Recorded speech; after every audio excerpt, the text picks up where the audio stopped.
Welcome to hit TV. నేను మీ నిర్మల. ప్రస్తుతం మనమైతే హైకోర్టు దగ్గర ఉన్నాము. ఈ రోజు ఇప్పుడు గత 2 రోజులుగా కూడా కేటీఆర్ అరెస్ట్ అంటూ చాలా సంచలనం సృష్టిస్తున్న వార్త అని కూడా చెప్పుకోవచ్చు తెలంగాణ రాష్ట్రంలో అని చెప్పేసి కూడా. ఎందుకంటే ఈ కార్ రేస్ పైన కేటీఆర్ అరెస్ట్ అవబోతున్నారు, ఇదిగో అరెస్ట్ అదిగో అరెస్టు అని చెప్పేసి కూడా 2 రోజుల నుంచి కూడా జలాలను ఉక్కిరి పిక్కిరి చేస్తున్న కేసు అయితే ఈ కార్ రేసు. మరి ఈ కార్ రేస్ పైనే మరి ఈ రోజు చూసుకున్నట్లయితే హైకోర్టులో ఒక తీర్పునైతే వెలువడించడం జరిగింది. మరి ఆ కోర్టు తీర్పు ఏంటి అనేది కూడా మరి ఇక్కడికి న్యాయవాదులు కూడా వచ్చారు మన దగ్గరికి. అయితే మరి లాయర్లందరూ కూడా ఏం చెప్తున్నారు, అసలు జడ్జి న్యాయమూర్తి ఏం తీర్పునిచ్చారు అనే దానిపైన మనం అడిగి ఇరుపక్షాల వాదనలు విన్న తర్వాత కేటీఆర్ గారు తరపున వాదనలు విన్న తర్వాత కేటీఆర్ గారి వాదనలు విన్న హైకోర్టు ఈరోజు చాలా స్పష్టంగా ఆ కేసులో ఎలాంటి ఇంగ్రీడియంట్స్ లేదు, 18వ తారీఖు నాడు కంప్లైంట్ ఇస్తే 19వ తారీఖు నాడు కేసు ఎట్లా రిజిస్టర్ అవుతుంది. కాబట్టి ఎవరైతే ఇన్వెస్టిగేషన్ ఆఫీసర్ ఉన్నాడో ఇందులో ప్రాపర్ గా ఇన్వెస్టిగేషన్ లేదు. ఈ యాంటీ కరప్షన్ అనేది ఏదైతే ఉన్నదో సెక్షన్లు పెట్టిన వాళ్ళు 13 సెక్షన్ 1 కానీ బి కానీ ఈ 2 కూడా అప్లికబుల్ కావు. ఈ కేసులో ఎలాంటి నిజాలు లేవు అని చెప్పేసి కోర్టు నమ్మిన తర్వాత సరే వాళ్ళు కౌంటర్ వేస్తామని చెప్పారు. వాళ్ళు వాదనలు నిన్న తర్వాత ఏం చెప్పిందంటే కోర్టు పూర్వపరాలు నమ్మిన తర్వాత 1 వీక్ 30వ తారీఖు వరకు, ఈ నెల 30వ తారీఖు వరకు కేటీఆర్ గారిని అరెస్ట్ చేయకుండా మరి తర్వాత వాళ్ళు కౌంటర్ వేస్తారు. తర్వాత కేటీఆర్ గారు కూడా ఏదైనా ఉంటే ఇన్వెస్టిగేషన్కి సహకరించాలి అని చెప్పింది. కానీ ఆ కేసులో మరి జడ్జి గారు ఏ మాత్రం కూడా అంటే మేము చెప్పిన వాదనలు ఏంటి అంటే ఇందులో లంచం ఇచ్చిన వాడు లేడు, లంచం తీసుకున్న వాడు లేడు, అసలు ఈ సెక్షనే అప్లికబుల్ కాదు అని చెప్పేసి వాళ్ళు పూర్తిగా నమ్మటం జరిగింది.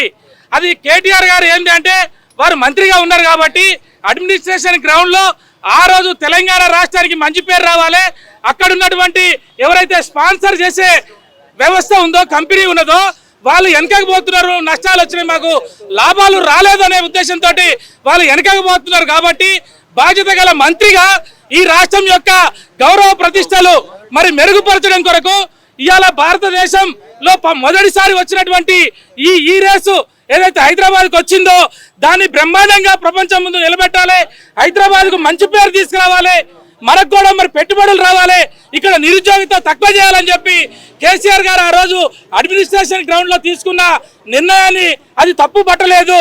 దాంట్లో లంచం ఇచ్చుడు లేదు, లంచం తీసుకోవడం లేదు అని కోర్టు చాలా స్పష్టంగా మరి నమ్మింది. కాబట్టి వారం రోజుల వరకు వారిని అరెస్టు చేయొద్దని చెప్పి ఈ రోజు కోర్టు చెప్పడం జరిగింది.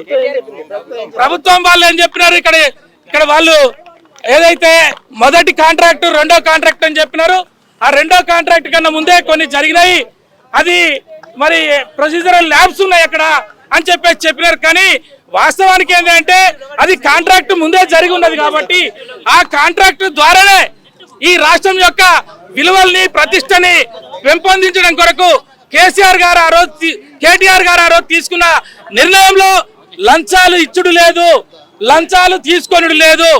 Criminal breach of trust section IPC 409 అన్నారు, అది కూడా అప్లికబుల్ కాదు. క్రిమినల్ కాన్స్పిరసీ అనేది అసలే లేదు. కాబట్టి ఈ అవినీతి చట్టము ఈ అన్ని కూడా ఏమి వర్తించవని చెప్పి మేము ఈ రోజు కాదు ఏ రోజైనా కేటీఆర్ గారు మొన్న చెప్పినారు, మీరు ఏ రకమైన నోటీసులు ఇవ్వండి, మేము దాని విచారణకు వస్తాం, మీకు కావాల్సిన ఎవిడెన్స్ ఏందో, మీకు కావాల్సిన డాక్యుమెంట్స్ ఏంటో అసెంబ్లీలో చర్చ పెట్టమన్నాడు, 4 గోడల మధ్యలో ఇన్వెస్టిగేషన్ కాదు, మొత్తంగా అసెంబ్లీలోనే చర్చ పెట్టమని చెప్పి కేటీఆర్ గారు చెప్పారు. దానికి కాదంటే ఎక్కడికి రమ్మంటే అక్కడికి వస్తున్నాడు, ఏ డాక్యుమెంట్లు తీసుకురమ్మంటే ఆ డాక్యుమెంట్లు తీసుకొని ఎవరి ముందైనా నేను ఆన్సర్ చేయడానికి రెడీగా ఉన్నానని చెప్పినాడు. ఆయన ఏం తప్పు చేయలేదని బయట చెప్పినాడు. కోర్టులో కూడా మేము అదే చెప్పినాము, కోర్టు కూడా నమ్మింది అరెస్టు చేయొద్దని చెప్పి. కాబట్టి మీరు ఏమైనా అధికారం మీ చేతిలో ఉంది కాబట్టి కేటీఆర్ గారు ప్రశ్నిస్తున్నాడు కాబట్టి ఏదో ఒక రకమైన మరి ఎలిగేషన్ పెట్టాలి, తప్పులో పెట్టాలి, కేసులో విరికియాలి, అరెస్టు చేయాలి, జైలుకు పంపాలి.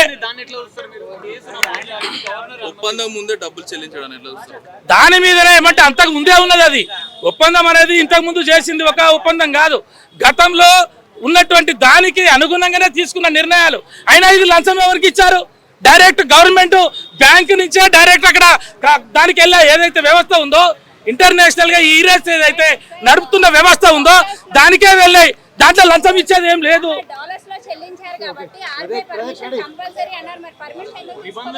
ఇవన్నీ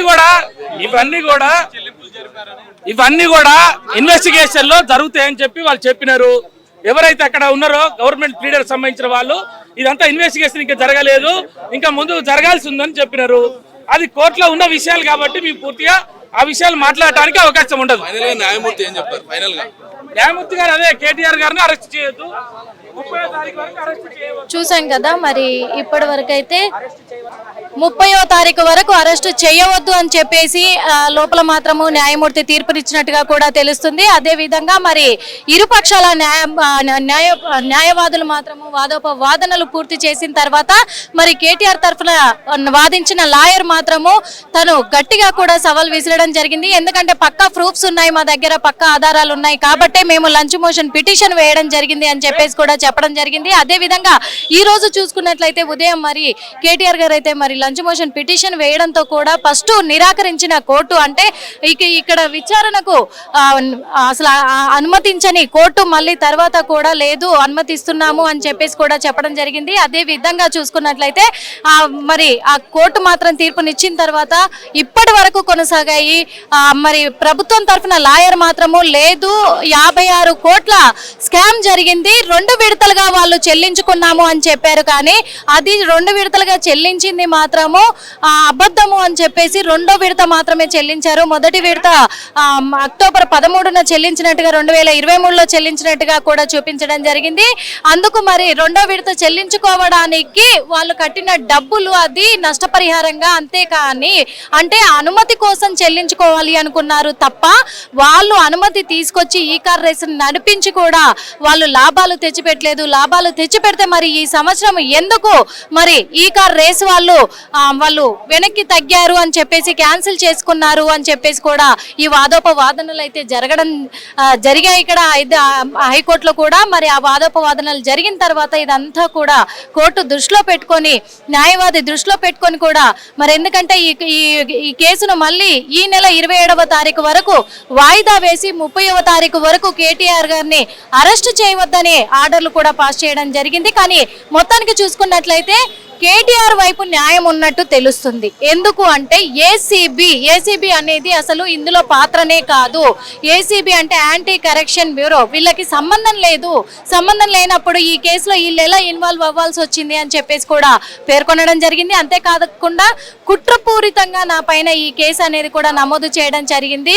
కుట్రపూరితంగా ఎందుకంటే రైతుల పట్ల కావచ్చు, అట్లాగే ప్రజలకు ఇచ్చిన హామీల పట్ల, హైడ్రా పట్ల, అందరి పట్ల కూడా మేము పోరాడుతున్నాం కాబట్టి, బీఆర్ఎస్ ప్రభుత్వం పోరాడుతుంది కాబట్టి కుట్రపూరితంగానే మరి ఈ కాంగ్రెస్ ప్రభుత్వం అనేది మా పైన కేసు నమోదు చేయడం జరిగింది అని చెప్పేసి కూడా మరి లంచ్ మోషన్ పిటిషన్ లో కూడా పేర్కొనడం కూడా జరిగింది. అవన్నీ దృష్టిలో పెట్టుకొని కూడా న్యాయమూర్తి అయితే తీర్పునియడం జరిగింది. ఎందుకంటే ఇక్కడ ప్రభుత్వం తరఫున లాయరు వాదిస్తున్నది ఏంటి అంటే, లేదు ఇదంతా స్కామ్ జరిగింది, మొత్తం 56 కోట్ల స్కామ్ జరిగింది, 56,000 కోట్ల స్కామ్ జరిగింది అని చెప్పేసి వాళ్ళు అంటున్నారు. అంతవరకు కూడా వీళ్ళు నొక్కేశారు, కేటీఆర్ గారు స్కామ్ చేశారు, తప్పు జరిగిపోయింది అని చెప్తున్నారు. కానీ ఇక్కడ మరి కేటీఆర్ వైపు ఉన్న న్యాయవాది మాత్రము లేదు 2 విడతల, ఎందుకంటే నిన్న నైట్ కూడా కేటీఆర్ గారు ప్రెస్ మీట్ లో కూడా క్లియర్ గా సాక్ష్యాధారాలతో కూడా చూపించడం జరిగింది.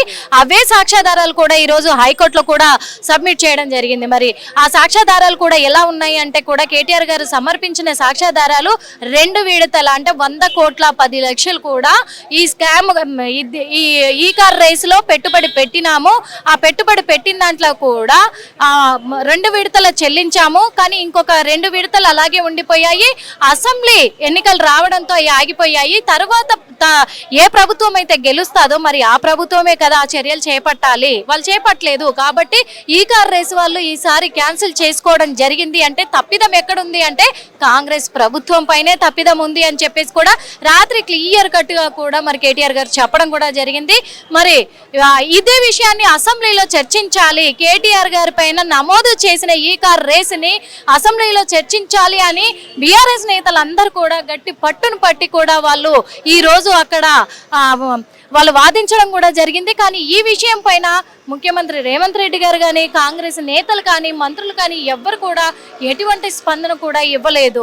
అంటే మరి కావాల్సిగా కక్షపూరితంగానే, కుట్రపూరితంగానే ఈ కేసును పెట్టారా, లేకపోతే ఇవన్నీ కూడా నిజంగా గత ప్రభుత్వంలో జరిగిన స్కామ్లా అనేది బయట పెట్టడానికి న్యాయవాదులు మరి వాళ్ళ వాదోపవాదనలను దృష్టిలో పెట్టుకొని కోర్టు కూడా ఈ రోజు అయితే తీర్పునివ్వడం జరిగింది. 30వ తారీఖు వరకు ఎట్టి పరిస్థితుల్లో కేటీఆర్ గారిని అరెస్ట్ చేసే ప్రసక్తే లేదని చెప్పేసి ఈ నెల 27వ తారీఖు వరకు అయితే కోర్టు కేసు వాయిదా వేయడం కూడా జరిగింది. మరి ఈ వాయిదా అనంతరం మరి 27వ తారీఖు ఏం తీర్పు రాబోతుంది అనేది కూడా తెలుసుకుందాము. హిట్ టీవీ యాప్ ని డౌన్లోడ్ చేసుకోండి. ఇందులో short news, live news, entertainment movies అన్ని అవైలబుల్ గా ఉన్నాయి. Please download Hit TV app. Hit TV app. Hit TV యాప్ని ఫ్రీగా డౌన్లోడ్ చేసుకోండి.